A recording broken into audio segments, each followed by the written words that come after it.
so before you even get started on this, what you probably should do is click on the link that's just underneath here in the comment at the top of the video, or if you're on my website, it's the comment towards the top there where you have a link to basically make your own copy of this document that I've got in front of me, and then you can work through it with me and hopefully create a really good exam answer at the end.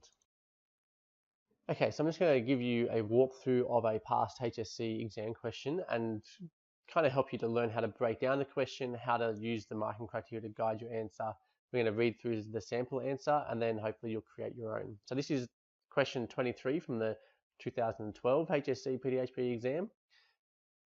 And the question says, how is epidemiology used to improve the health of Australians? And then please provide examples, and it's worth 6 marks.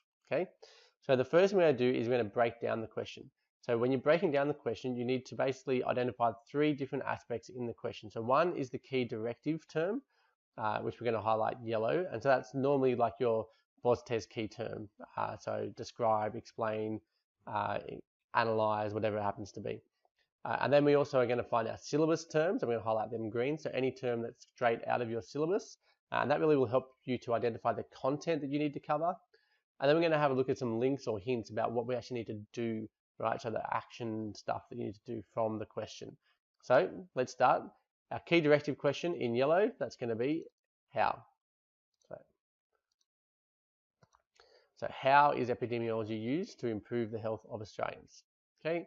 Next, we're looking for green, and we're looking for our syllabus terms. So epidemiology, boom, syllabus term, and the health of Australians. Okay, so we're looking at Australia's. We're looking at the health priorities in Australia, and so the health of Australians is one of our bits of the syllabus. And then finally, links that actually tell you what you need to do that we're going to highlight blue, and that's this bit in the middle. So used to improve, and that gets to be blue. Okay, so now we've broken up our question, so we know what we need to really be doing. We can know what content we need to do and what we need to do with that content. So the question, how is epidemiology used to improve the health of Australians, requires you to really make sure that you show people using epidemiology to improve the health of Australians. Okay, and now let's have a look at the marking criteria. As we go through the marking criteria, one of the first things I notice is this word here, explains.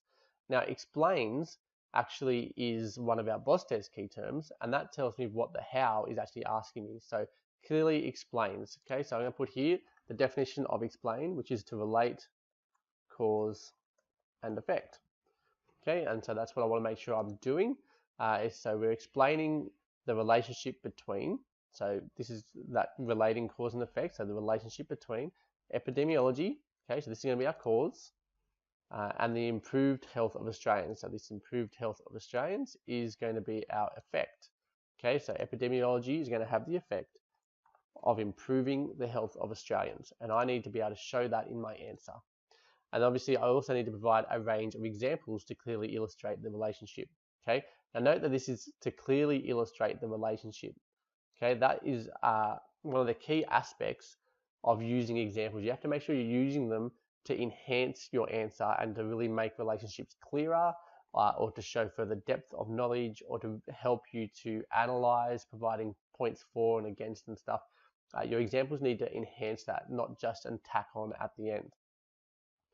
Let's have a look now at the differences between a 6 mark and a 4 or 5 mark answer. So you can see here it no longer says clearly explains, but just demonstrates the relationship. Okay, but we still have to make sure that the relationship is clear as we are using the cause of epidemiology and the effect. Okay, and then you also need to provide at least a relevant example, okay, to illustrate the relationship. So you need an example to get 4, okay, and this is out of 6. The one down says sketches in general terms. Now it's really kind of like an outline now. So up here would be more of a describe, and down here is kind of more like an outline. So the general terms about measures of epidemiology. So if you mention some of the key terms around epidemiology like mortality or morbidity, then that's really you providing the general terms or patterns of disease, okay, or demonstrates through examples trends in epidemiology. So you might talk about diabetes is going up across our country, and therefore that's going to get you possibly 2 marks, okay. But then for 1 mark, you should provide some relevant information regarding epidemiology. So just note now that has to be regarding epidemiology, okay? So you can't just mention anything, you have to talk about something that has to do with epidemiology. Okay, so now we're going to read through a sample answer. We're going to highlight the syllabus terms green. We're going to highlight the examples that are used blue, and anything yellow that really indicates that they're answering the question and doing what the question wants them to do. So that's why I've got here used. So you might say used by, or someone uses epidemiology or stuff from epidemiology to, and then what they use it to, and it should relate to improving the health of Australians, okay? So straight away, our first word here, straight out of the syllabus, okay, and our answer is going to define it. So is the study of frequency and distribution of disease within a population in the attempt to identify the causes of that disease, right? So that's nice and easy syllabus stuff. Collecting, verifying, and analyzing data about the incidence of disease in a given population gives researchers, okay, so here we're talking about people who are using it, health departments, officials, and governments indicators of the existence of health problems in a community. Okay, so that is very much what the question has asked us to do. So it's going to be yellow. Okay, so that's directly answering the question. Down here, some of the indicators used to describe the health status of a population include mortality, death rates, morbidity, etc., infant mortality. They're all syllabus terms, aren't they? So let's put those green. Okay, so the next sentence says these indicators can also provide patterns of disease in terms of age, gender, ethnicity, socioeconomic status, and education opportunity. So that's just giving us more detail about what we know epidemiology can tell us. Next, it says this level of data allows public health authorities to manage. Okay, so here we have people using it to manage, evaluate, and plan for health services to prevent, control, and treat diseases and health problems. Oh, beautiful. That's yellow, right? This is answering the question very directly, right? This is probably my favorite sentence in this answer, right? Because this level of data, so this data up here, the morbidity stuff, that's then being used to break out down diseases in terms of age, gender, etc. That level of data then allows public health authorities to manage, evaluate, and plan for health services to prevent, control, and treat diseases and health problems. I love how they've just put these three things together. That's great. Next, epidemiology, right? So that's green. Information is used by, so used by, right? That's straight off the stuff that's going to be yellow. Used by health professionals and governments to develop policies and health promotion strategies that promote the health of individuals and the community. Okay, so that's another yellow. Now, so which color is missing from this sample answer? It's pretty glaringly obvious, right? There are no examples in this answer.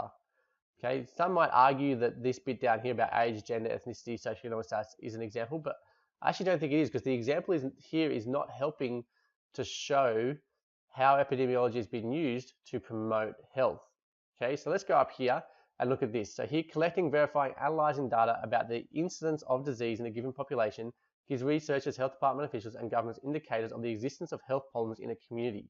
Okay, so if that's what it's doing, so I'm going to say for example, okay, and then I need to just think about what is a current health problem in a community.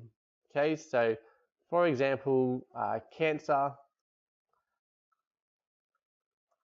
is currently our leading cause of mortality, and therefore is a health priority. Okay, simple as that, and now we have a blue. Okay, so let's highlight that one blue. Now, of course, to get the top marks, I need to have more than one example. So let's scroll down here to these bits of information where we've actually answered the question. So this level of data allows public health authorities to manage, evaluate, and plan for health services to prevent, control, and treat diseases and health problems. Okay, this information is used by health professionals and by the government to develop policies and health promotion strategies that promote the health of individuals. Okay, so let's think of some policies and stuff that the government have done to really improve our health. So one of the things that I'm going to say here, so for example, to target cardiovascular disease, the government has made laws around the age of purchasing cigarettes. They've banned smoking in pubs and clubs, and they also have done the Quit campaign, all in order to reduce the incidence of cardiovascular disease and also its prevalence. But the idea is to slow down the rate at which it's already coming. Okay, so that then becomes blue. Okay, so now we've got two examples in there. So the next thing that you should do, okay, as we work our way through this document, number D here says for you to plan your answer. So now you're going to answer this question. Okay, so if I scroll up to the top, what was the question? The question was, how is epidemiology used to improve the health of Australians, for 6 marks? So for 6 marks, I might expect maybe 2 paragraphs, okay, which is what we actually have in this one. Okay, so let's plan 2 paragraphs. Okay, I'm going to plan 1 for you, and then I want you to plan your own. So when we're looking at our seal, okay, so what statement, right? So here, maybe a definition of epidemiology, okay? So define epidemiology. And then as an expansion upon that, you might mention what it measures. Okay, so that's your mortality, morbidity, etc. Right? You should know what all those are. Then you need to apply it. So now I'm going to think of an example, right? So an example of one of those measures, maybe. Okay, so epidemiology provides us information. Let's use the one that I used earlier, where cancer is the leading cause of mortality. Okay, and then link. So this is the bit now where you have to make sure you're answering the question, right? So if cancer is a leading cause of mortality, what does that then mean? What has happened as a result of that, right? So therefore, cancer has become a health priority in Australia, right? In order to reduce it, etc. So that's really going to be my first paragraph. And my first paragraph has straight away answered the question. Okay, it's given me, the person who's marking it knows that you know what epidemiology is, what it measures. You've given an example, and that example has then helped you to show that people use it to actually change things. Okay, so that was a paragraph on what epidemiology is. Your second paragraph might focus more on who uses it.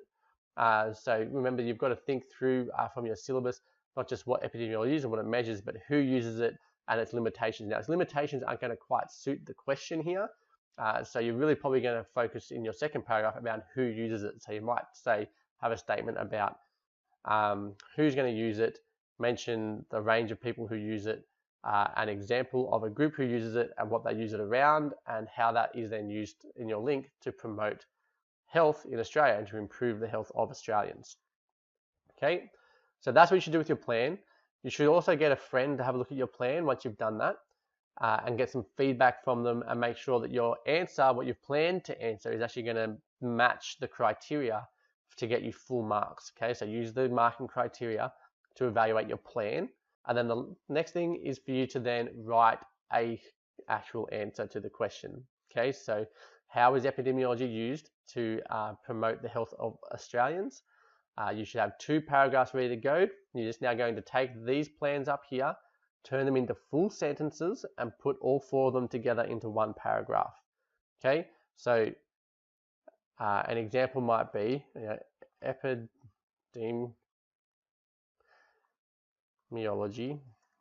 is the study of ... Okay, so you'll start with something like that, and I should make sure I spell things correctly. Right, following on from that, you'll then say measures of, and you put in there mortality, etc. Provide information around maybe which groups or people are going to be suffering more from particular types of diseases or illnesses, etc. And then you'll then say an example of this is cancer, which is ... the leading cause of mortality in Australia, etc. And then because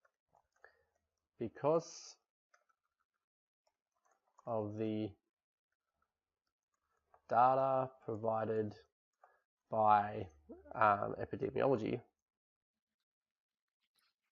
the government has ... right? So made cancer a health priority across Australia. Okay, but you see I've just taken this plan and turned it into a paragraph, and you just need to fill in those gaps for your first one, and then create your whole second paragraph based on what you've planned. Okay, so those of you in my class, you want to submit that into Google Classroom, but if you're watching this on YouTube, you want to submit it to your teacher, okay, and get them to then provide you feedback on your answer, and hopefully you produce something that's really good for them.